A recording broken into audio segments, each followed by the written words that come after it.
Interrupt this broadcast to bring you...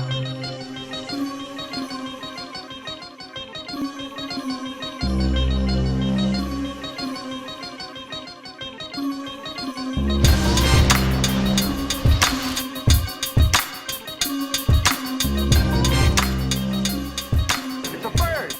It's a plane! Because I love Jeepers Creepers 1 and 2. Yeah, and I choose to ignore 3, but you know. Right, he said you choose to ignore 3? I choose to ignore 3. Jeepers Creepers 1 and 2 actually worked, and the reason why I think it works so well is because we still don't know what it is and how to actually defeat it.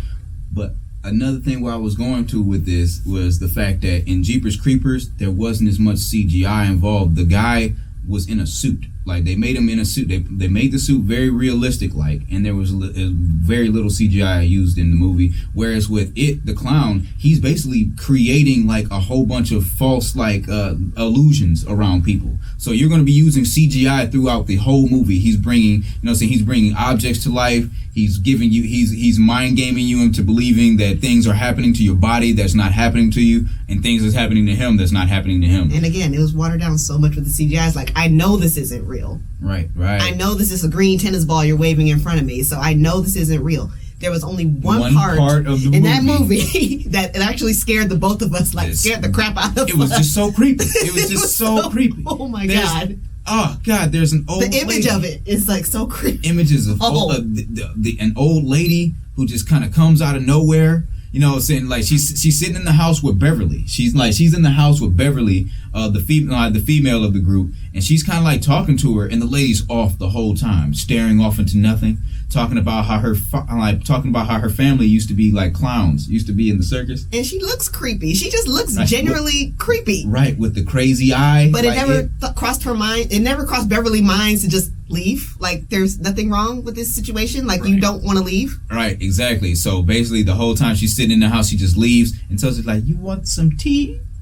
Okay. And then her body's kind of like jerking and she's looking kind of, okay, lady. Right. And then she does, so she just disappears into the back foreground. Oh God, that part where she's going, like doing weird arm motions. Yeah, Beverly was looking at her stuff, and then in the corner you can kind of see this little tall figure, that old lady. All of a sudden she's moving her arms and it's like, whoa. And she's kind of disappear around the corner, like, you know what? I'm out. I quit.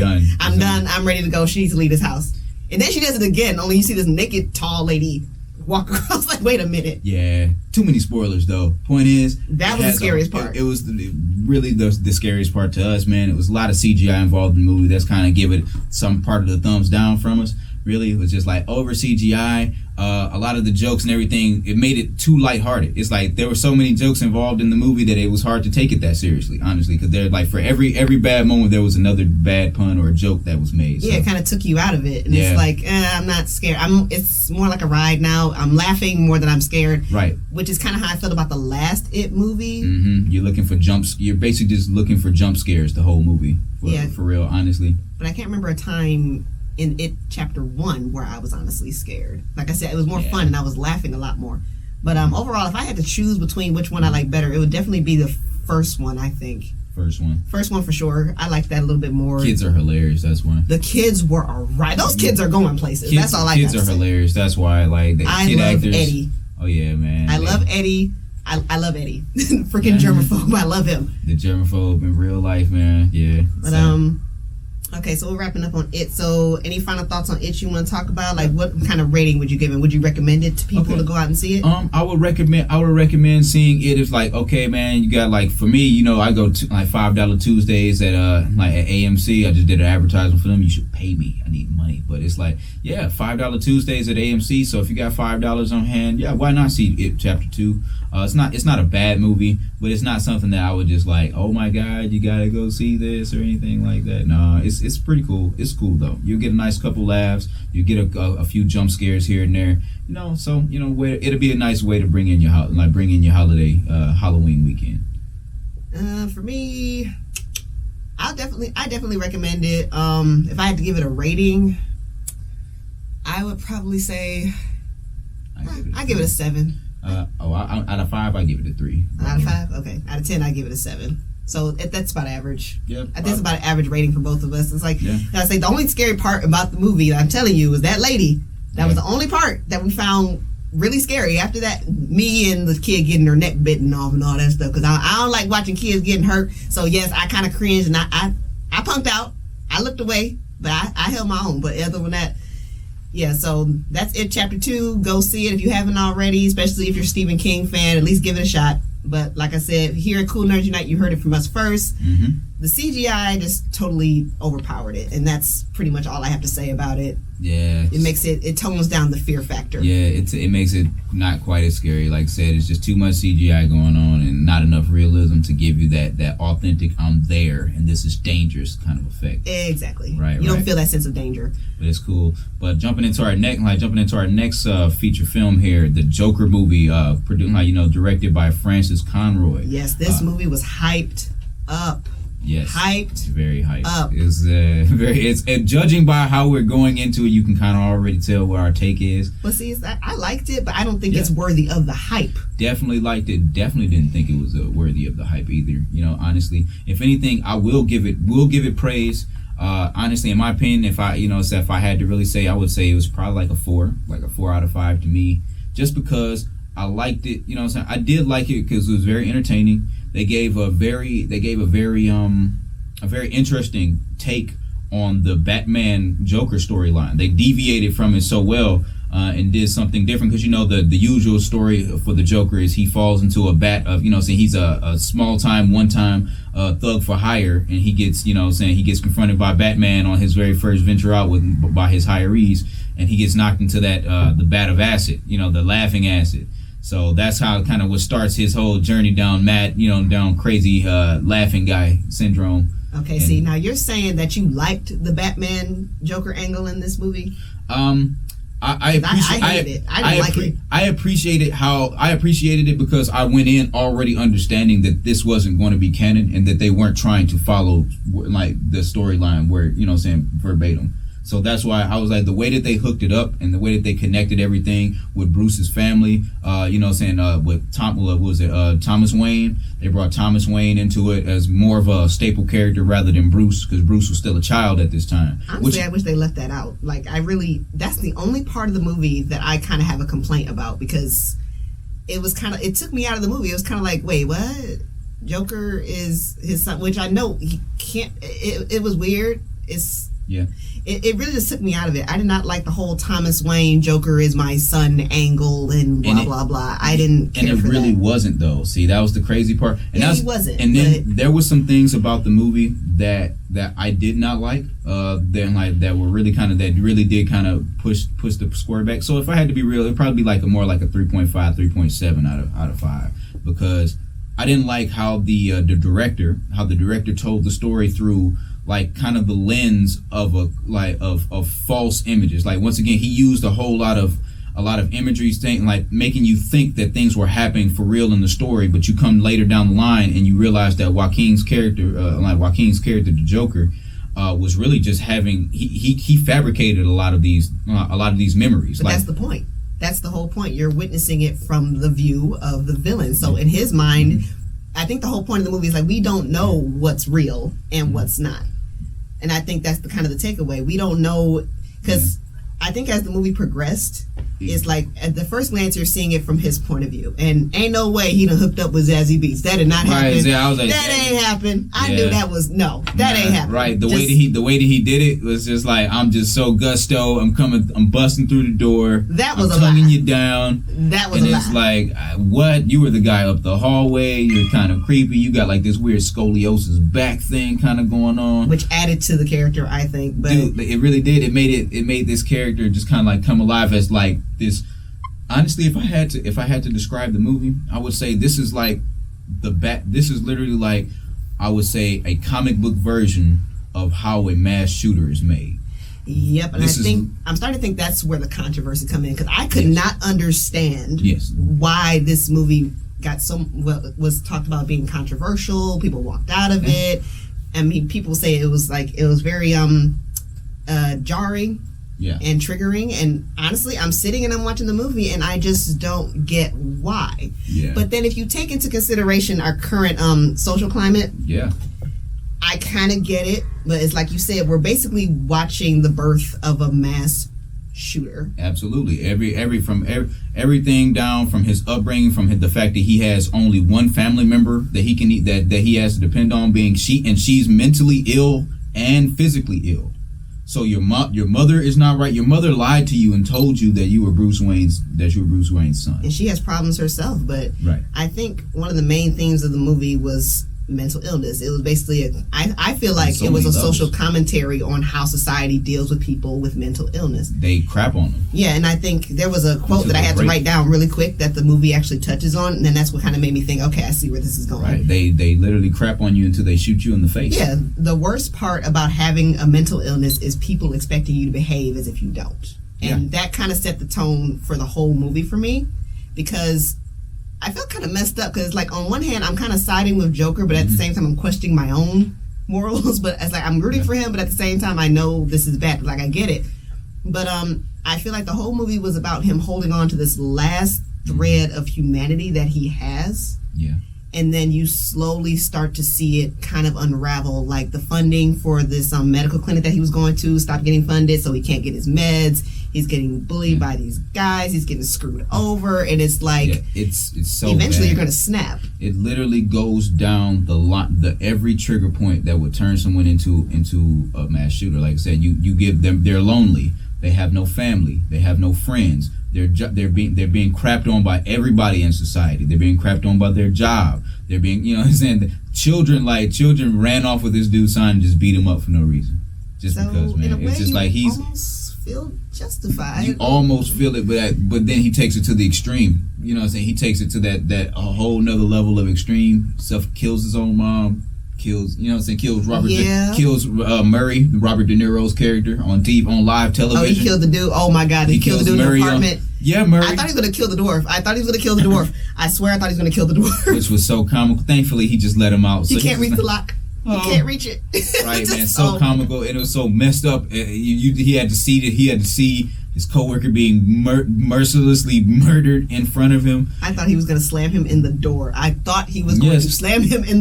got so scared. He was like, "No, I don't want to see it. I don't want to see a head splatter." I know, but that's kind of like why I like Joaquin's version of Joker, because you don't know what he's going to do, which is Joker in general. But he has a calmness about him where he's looking at you, and you really don't know what he's going to do or how he's feeling, or I don't know. It's weird. It is weird. I've noticed something about the Jokers throughout the scenes, the seasons basically, and I do like Joaquin's Joker almost as much as I liked Heath Ledger's.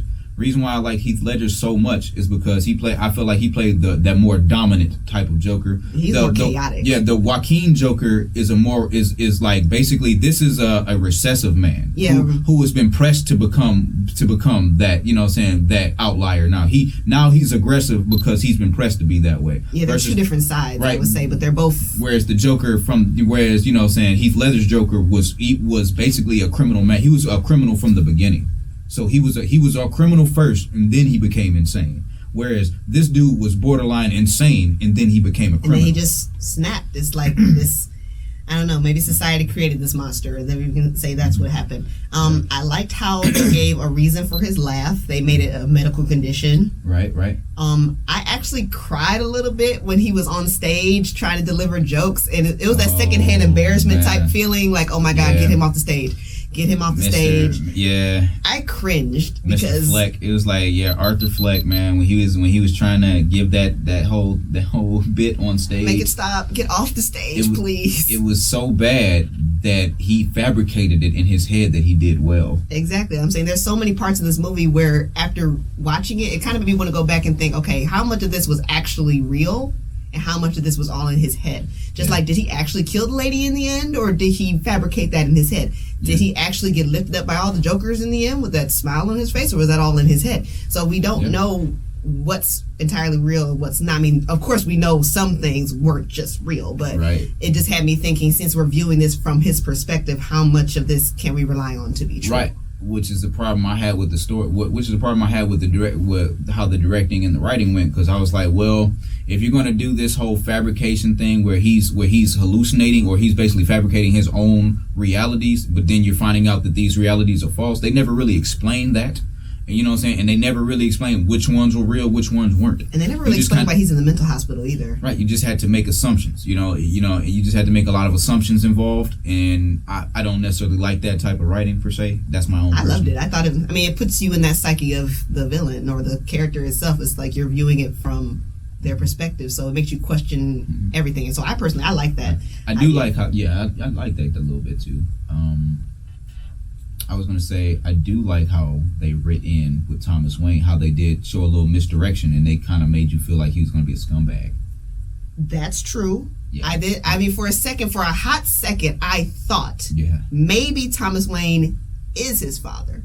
I thought for like a split second, but then I thought, how is this gonna work? There's a huge age difference between little Bruce Wayne and then Joker. Is like that's where it kind of misdirected me a little bit, and I wasn't. That's why I'm saying it kind of took me out of the movie. It's like, okay, this is happening, and then we find out his mother was actually insane, and then her boyfriend tied him up to a radiator and starved him and beat him. It's like, oh, okay, that explains a lot now. Yeah. It did. Like I said, it does give a different play on the Batman Joker lineage and it's kind of storyline. Because like I said, they did alter it and definitely make it different. I like how they kind of looped it in at the end where the dudes who set Joker free are also the same dudes who shot Bruce Wayne's parents. That was a nice tie-in. Yeah, it's kind of sweet tie-in to make it relevant because at the end of the day, the purpose of the movie was to have more focus on the Joker's backstory. So therefore, that's why they made Batman still a child, so therefore he wouldn't be able to play as much of a story. There wouldn't be as much loose ends of why didn't Batman intervene here? Where was Batman throughout all of this? But did we actually get a backstory on Joker? Because I feel like we're right. I feel like we didn't get a backstory. I feel like we reached the end of that backstory, like that final transition into Joker, because we still don't know anything about Joker. We don't know why he was in the mental hospital to begin with. We don't know what happened. So did we actually get a backstory? I guess he's in the mental hospital because he had that condition, that mental condition where he's laughing all the time. Is that enough to send you to the mental hospital? Kind of. I mean, I guess. Kind of, sort of. Society's weird. Like, I don't know. Society has a way of sweeping things under the rug or anything that makes them uncomfortable. We do that. We don't like to see things that make us uncomfortable. We don't want to know how our shoes are actually made or where our jewelry comes from. We'd rather, turn a blind eye to things that are upsetting to us. Right. And hey. That's real talk. That's privilege just what it of is. America, you know what I'm saying? That's an American privilege. We even at our worst, we're still like miles above like people who don't live in our country and like third worlds or second world countries. It's like we have fat poor people. It's like, you know what I'm saying? That's not a thing in very many other places where if you're poor, you're pretty small and sickly if that's the case. So it's not always going to be it's not going to be how it is over here where it's like I said, you're pretty well fed, dude. Yeah, and exactly. You got dudes who can give you change off the side of roads and stuff all the time. It's like that's a big privilege. Honestly, as little as that might seem, that's a really big privilege for a lot of people. And that's why a lot of people hate America because we're basically spoiled. Yeah, we take everything for granted. We take everything for granted, unfortunately. But yeah, I like this movie because it just felt like a commentary on how society views mental illness, and the part where he shot De Niro in the head is, oddly enough, I was kind of rooting for that because Robert De Niro's character was kind of a jerk. Robert De Niro's character was really the kicker to damn near would set him over the edge. Exactly, because the intention was he was going to shoot himself on live TV. Because that was the intention, and I guess he just changed his mind and decided, you know what, no, screw this. This is going to be funnier. He thought this is where the sick jokes of the Joker come in, where he's like, I think it'd be funnier if instead of me, I'm gonna shoot you. He has a bizarre sense of humor. He has a warped sense of humor, and I think that shows throughout the movie because he's laughing at parts that aren't funny, but everyone else is laughing at parts that are essentially funny. So it kind of tells you what kind of demented ideal of what funny is in his opinion, in his world, his mind. And it's crazy when people talk about like how the movie just kind of hits, some nerve points for a lot of people. But it's really weird because it points out just like someone told, like I watched a video not too long ago of a U.S. Marine, and he was talking about how people play games like Call of Duty. And they don't understand. He said, do you understand how the things that you play over and over again as a game, those things give me PTSD. The same things that little kids are playing and think this is funny and this is fun to talk. I can see how that is. He said, and that's really crazy. How me as an actual man go over there and fight this war, and I come back traumatized. He said sometimes I can't can see how that would be traumatizing and triggering in a sense. Fireworks, video games like Call of Duty. I can see how that would be triggering. Now, let me ask you this question. Now, this is one of the most controversial questions that people talk about. Would you say that video games and television and movies are the reason why we have gun violence and mass shootings? Oh, not at all. No, because those things are just a product of the fact that we like those things. Those games wouldn't sell if we didn't like that behavior to begin with. It's like we're just looking for something to blame when I think we all know who's to blame. But it's like who's to blame is a big part of ourselves. You have to look at society. Like we like carnal things. Like we like lust. We like violence. We like we like drugs. We like all of those things sell. All of those things are like mainstays in society, especially in pop culture. Exactly. It's like you're not even cool if you don't do any drugs. You don't smoke. You don't drink. You don't pop pills. You don't do anything. You're lame. It like to a lot of people. You know what I'm saying? You would be considered lame to a lot of people if you don't do any of those things. You don't go around having reckless sex with a lot of people. Something wrong with you. You know what I'm saying? See, you're not living your best life at that point. Apparently, yeah, something wrong with you. So at that point, you have to like look at society and be like, why are these things so important to us? Why is it that self gratification and quick money, quick everything, real talk is the gateway to our society. That seems as though if it's not fast, then it's not equitable. Then we can't go this route. The fast way is basically the only way for a lot of people, or at least it seems to be the most appealing. Oh yeah, totally agree. Definitely agree. So I'm in the same boat. Video games and movies don't kill people. No, I'm sorry. It's like that's a cop out, and I think that's one of the biggest controversies that this movie had brought up. Once again, we're gonna blame it on the guns and not the guns. We're gonna blame it on the video games and the movies. No. But this movie to me is on the same level as Logan. Mm-hmm. As far, in my opinion, it's a character study kind of movie. And as far as who's the better Joker, is it Heath Ledger? Is it Joaquin Phoenix? Let us all know what you guys think. Is Joaquin the better Joker, or is Heath Ledger the better Joker? I'm going with Heath, baby. I'm a Heath fan out here, man. I'm leaning. Oh man, I do like Heath. R.I.P. Heath. I like Joaquin a little bit more. I'm gonna go with Joaquin just because I liked how he got Joker right down to his body movements, the way he moved his body. It was just generally creepy.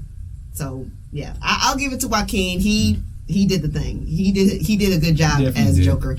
I would like to see more. I don't know if there's going to be a sequel. If there's not, I'm okay with that. I would hate for this to, lose its luster.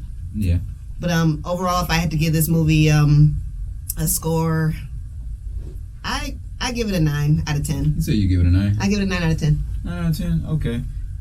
If I had to give the movie a score, I would probably give it maybe an 8. Maybe 8 out of 10. It was solid. It was a solid movie. Movie. But definitely, I would definitely not count it as being like one of the year's best movie of the year. It's not worth the hype. Not even in the running for me, honestly. Yeah, I know a lot of people overhyped it. But like I said, that's just my opinion. You got yours. So if you guys want to kind of tell us what your guys' opinions, feel free to message us at our Cool Nerds account. Catch us on YouTube, Facebook, Instagram. On the gram. Catch us on the gram. Right, that's me, Philin the Beat. We have Amber Marie. You can also follow me on my